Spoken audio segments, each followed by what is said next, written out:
Ya, kalau sistemnya kemudian cawe-cawe dalam artian sistem pemilu, ya presiden kan punya ruangnya di legislasi di DPR atau lewat Hmm. ruangnya Perpu, ya kan? Tapi apakah akan digunakan ke sana? MK memutuskan dengan sistem X, kemudian presiden berbeda dan mengeluarkan Perpu. Ini akan sebenarnya akan menimbulkan kekacauan.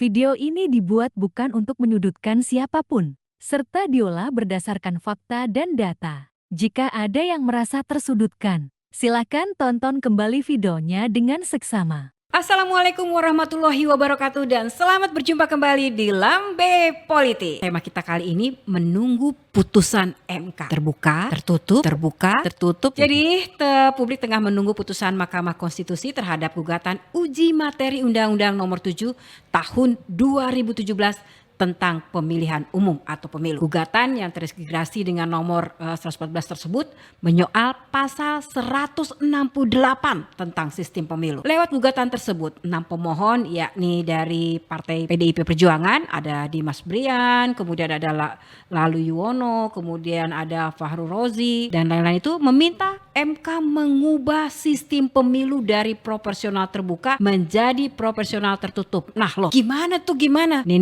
katanya nih.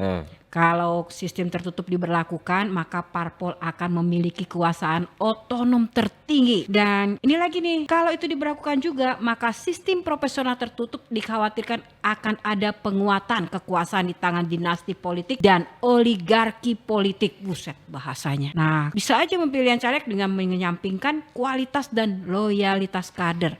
Karena ya, dia kan cumanya milihnya partainya, bukan milih orangnya. Sementara kan banyak caleg-caleg itu yang terpilih karena orangnya juga, bukan sekedar partai. Jadi lagi-lagi ya, Iyalah, pusing nih. Mahkamah apa namanya? Mahkamah apa? Konstitusi. Mahkamah Mahkamah?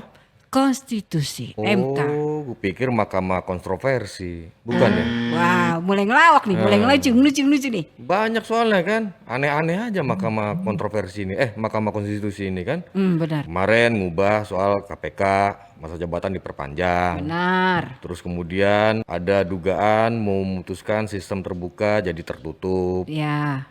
Terus nanti juga ada gugatan lagi soal usia cawapres yang Ya. boleh dimudahkan, tidak lagi 40 tahun minimal. Ada sesuatu yang janggal gitu loh, aneh. Kenapa kok bisa Mahkamah kontroversi ini Konstitusi. sorry, Mahkamah Hati-hati Konstitusi loh ngomongnya loh. ini iya. Kok seperti itu? Ada apa dengan MK? Apa jangan-jangan karena ada itu tuh ada ipar tuh. Ada banyak juga sih sebetulnya. Ini kan apa ya namanya? Demokrasi ini kan kita sedang diuji. Iya. Kalau kita balik lagi ke sistem pemilu tertutup, sama aja kita milih atau beli kucing dalam karung. Kita Ya nggak bisa iyalah. milih Udah siapa. gitu juga caleg juga ngapain juga Tampangnya kayak gimana. kerja jor-joran ngeluarin duit ngeluarin segala macam tenaga kalau yang dipilih cuma orang yang udah ditentukan. Nggak fair Nggak dong. fair kan? Nah ini namanya kejahatan demokrasi. Kejahatan pemilu ya model kayak gini. Waduh. Jahat betul. Orang disuruh kerja untuk cari suara sementara dia belum tentu duduk di kursi parlemen. Tapi berani loh. Dia 1 banding 8. Satu partai doang yang menginginkan tertutup. 8 partai tetap terbuka. Dan itu terus maju pantang mundur. Waduh, kayaknya dia berani juga. Nih.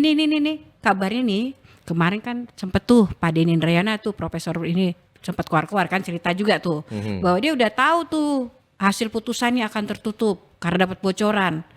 Nah, berarti kan ada kong kaling kong apa ya? Bukan kong kaling tadi apa tadi?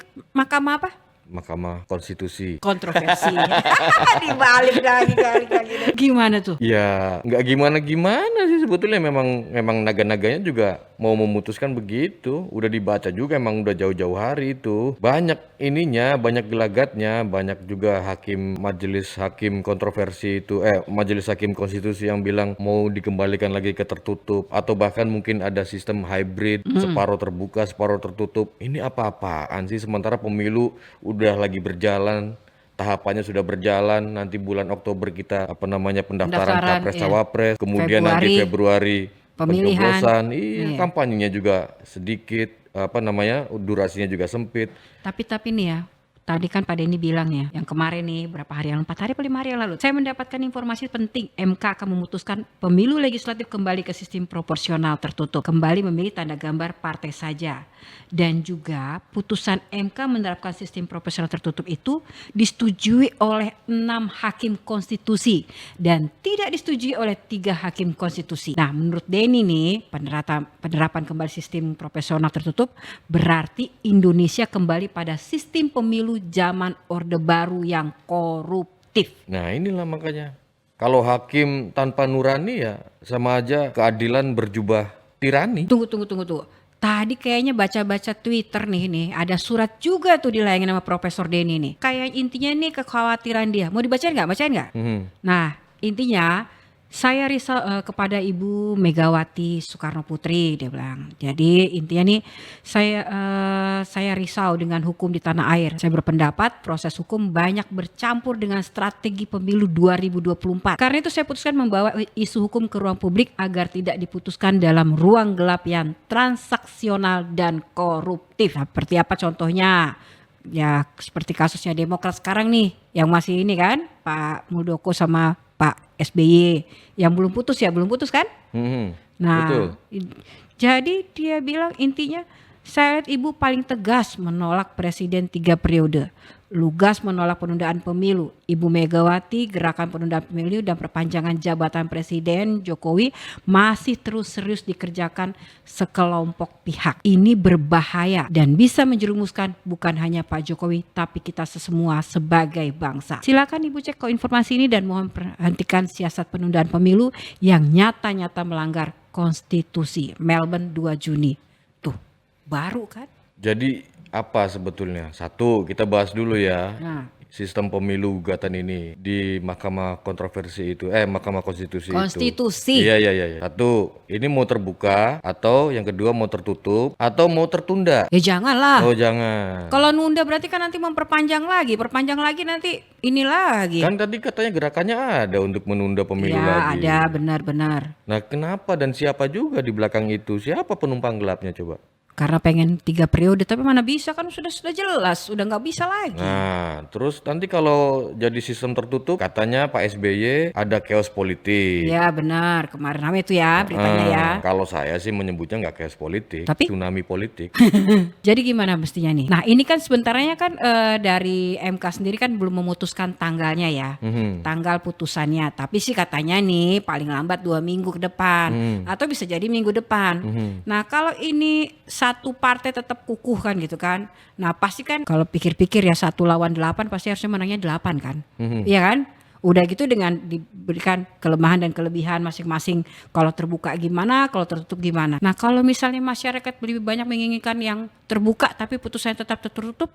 Dan itu udah bocor pula putusannya. Terus gimana? Ya makanya kalau kita balik lagi ke sistem tertutup, ya ini kan kemunduran demokrasi. Ya. Beli kucing dalam karung. Betul. Terus buat apa Ya. para caleg itu kemudian capek-capek di lapangan? Iya, orang udah ditentuin kan antara sama partainya kan. Ternyata partainya sendiri yang menentukan Iya. siapa yang duduk di kursi DPR, DPRD, provinsi dan kabupaten. Dananya yang sudah dikeluarkan berapa? Buat apa itu? Percuma juga itu dilakukan kan. Ini jadi hanya barang dagangan aja nanti. Jadi sebaiknya gimana? Ya sebaiknya punya hati nurani lah. Kalau aku sih lebih baik terbuka. Udah terbuka kan berarti kan bebas dong masyarakat rakyat itu milih calegnya.